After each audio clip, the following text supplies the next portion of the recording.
मित्रों नमस्कार। मध्य प्रदेश में विधानसभा चुनाव निर्विघ्न संपन्न हो गए हैं। भारतीय जनता पार्टी बहुमत में आई है, लेकिन कहीं ना कहीं ये कहा जा रहा है कि भारतीय जनता पार्टी ने ईवीएम मशीनों में कुछ न कुछ गड़बड़ी की है, क्योंकि भारतीय जनता पार्टी शासन में थी।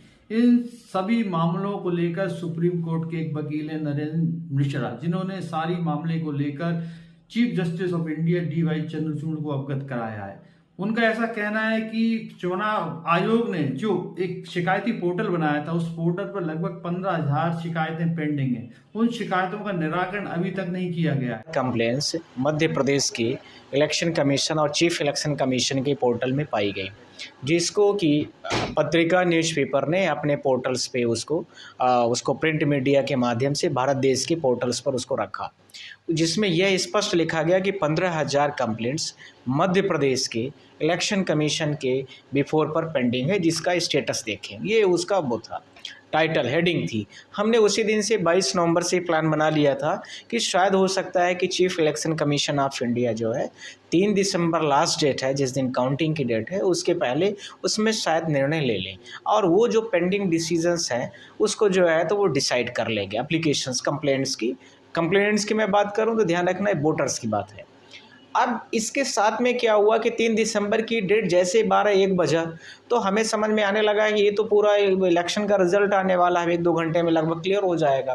तो इन्होंने तो जो पेंडिंग है सारी चीज़ें कंप्लेंट्स, उसके बारे में तो इन्होंने कुछ बोला ही नहीं, ना तो कोई कमेटी गठित की, ना ही इन्होंने उसका कुछ डिसाइड किया, कुछ भी नहीं किया इन्होंने। अब उसके पीछे 3-4 बड़े मजबूत फैक्ट्स है। पहला, जो कंप्लेन दर्ज कराई गई थी वो वोटर्स के राइट्स को लेकर के थी। जैसे आप कहीं पर मजबूत प्रत्याशी हैं तो आप जान रहे हैं कि अपोजिट वाला जो है तो ज़्यादा मजबूत है, तो उसके वोटर हैं तो उसके वोटर्स को आप वोट नहीं डालने दे रहे हैं या आपके लोग नहीं डालने दे रहे हैं, एक इस तरह का तथ्य था। दूसरा, कोई गरीब जनता है, गरीब जनता को मारा पीटा जा रहा है, उनके इलेक्शंस की जो वोटिंग राइट्स है उसको जो है तो वायलेशंस में वायलेट कर रहे हैं आप। तीसरा, ईवीएम की मशीन जो है स्ट्रांग रूम से शिवपुरी वगैरह जैसे बड़े उदाहरण आए हैं वहाँ पर पाई जा रही है।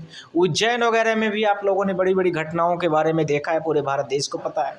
इसके साथ में यहाँ तक की हद हो गई कि कुछ सोशल मीडियाज़ में ऐसी वीडियोस वायरल थी जिसमें कि इलेक्शन कमीशन के जो ऑफिसर होते हैं, लोकल ऑफिसर बूथ में जो होते हैं प्रेजेंट में, उन लोगों ने जो लोग मतदाता आ रहे हैं और जो वहाँ पर मतलब पुलिस फोर्स वगैरह के जो भी जवान रहे होंगे, वो पकड़ पकड़ के वोट डला रहे हैं किसी और के संबंधित। हमने 2 चीज़ें बहुत याद आई उस समय पर। उसके बाद मैंने CGI को एप्लीकेशन देकर के लौट आया। ध्यान रखना आप लोग, हमें याद आई CGI साहब ने एक बड़ा अच्छा डायरेक्शन दिया था सबको कि मुझे भारत देश में इस तरह का चीफ इलेक्शन ऑफिसर चाहिए जो यदि आवश्यकता हो तो प्रधानमंत्री के अगेंस्ट में भी एक्शंस लेने की कैपेसिटी रखता हो। मुझे लगता है कि CGI साहब का वो स्टेटमेंट मुझे बहुत याद आया और पूरे भारत देश की जनता ने उसको देखते हुए एक टकटक की नज़र लगाते हुए सुप्रीम कोर्ट के CGI साहब के पास से देख रही है कि वो शायद इस रिजल्ट्स को, ये जो उन्होंने डायरेक्शन दिया था उसको रिजल्ट्स में भी कन्वर्ट करेंगे और जो 15,000 एप्लीकेशन पेंडिंग है इसको डिसाइड करेंगे।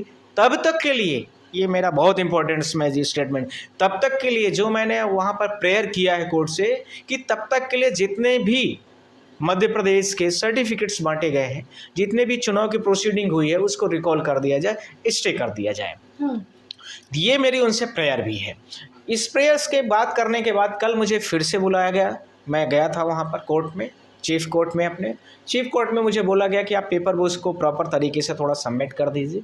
वो मैंने कर दिया। अच्छा सर, शुरू से ही देखा जाता रहा है, जैसे चुनाव से पहले ही, अभी कुछ दिन पहले ही पोस्टल बैलेट खुल गए और तमाम गड़बड़ी घोटाले के जो है वीडियो वायरल हुए, लेकिन उस पर सरकार की कहीं ना कहीं चुप्पी रही और उसके बावजूद वो जीत गई। ये एक बड़ा सवाल है कि क्या सच में गड़बड़ घोटाला हुआ है ईवीएम के माध्यम से?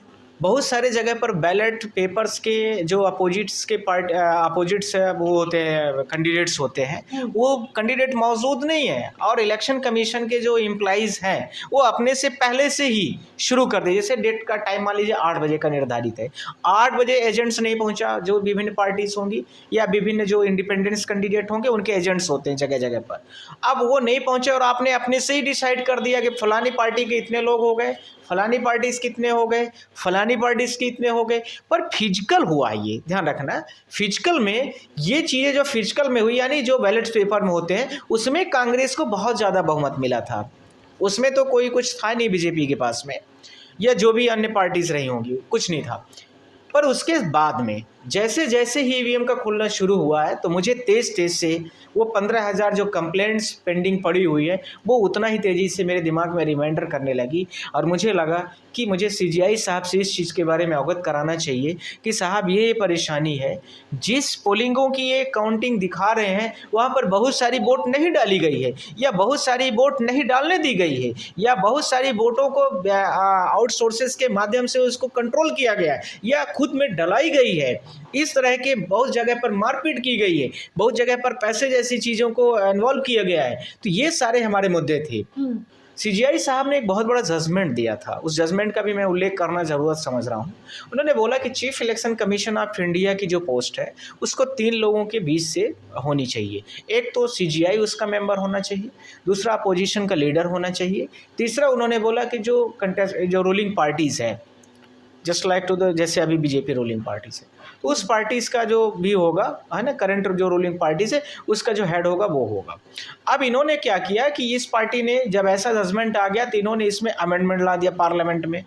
अमेंडमेंट ला करके इन्होंने क्या किया कि चीफ जस्टिस को हटा दिया, और चीफ जस्टिस की जगह पर इन्होंने सिर्फ एक ही पार्टी जो रूलिंग पार्टी होगी उस रूलिंग पार्टीज़ का उसमें सिर्फ मेंबर 2 कर दिया और अपोजिशन की पार्टी का 1 कर दिया। अर्थात उसके रिक्रूटमेंट प्रोसेस में कम से कम मिनिमम 3 लोगों की जो कमेटी है 3 में 2 चाहिए। 2 वो अपने खुद की पार्टी कर ले, एक अपोजिशन की कर ले। अपोजिशन हाँ कहेगा या ना कहेगा उसका कोई मतलब बचेगा नहीं। तो मुझे यह भी लगा कि शायद बीजेपी या जो भी रूलिंग पार्टीज भारत देश की है उसका तथ्यात्मक परख यही था कि इस तरह से हमें एक बड़े प्लान के साथ में ये भी करना है। तो ये भी मेरे उसमें चीज़ें है प्रेयर्स पर। अच्छा, लोग तमाम सवाल उठा रहे हैं, वो कह रहे हैं कि 3 राज्यों में धोखाधड़ी से सरकार बनी है, तो क्या, क्योंकि आपके एक एक शब्द मायने हैं, तो क्या सच में दोबारा चुनाव हो सकते हैं? क्योंकि तमाम खबरें आ रही हैं। दोबारा चुनाव होने के पूरे आसार हैं। आप 95% यह समझ के चलिए कि दोबारा चुनाव होने के पूरे आसार हैं, और अभी चुनाव पर तुरंत स्टे होंगे, ये भी आप देखना।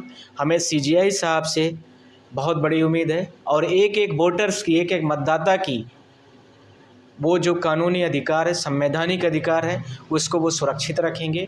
भारत देश के संविधान के सबसे बड़े वो रक्षक हैं, उनकी जवाबदेही भी है, उस कुर्सी की भी जवाबदेही है, और इतने हम्बल पर्सन हैं कि मेरे पास कोई शब्द नहीं है।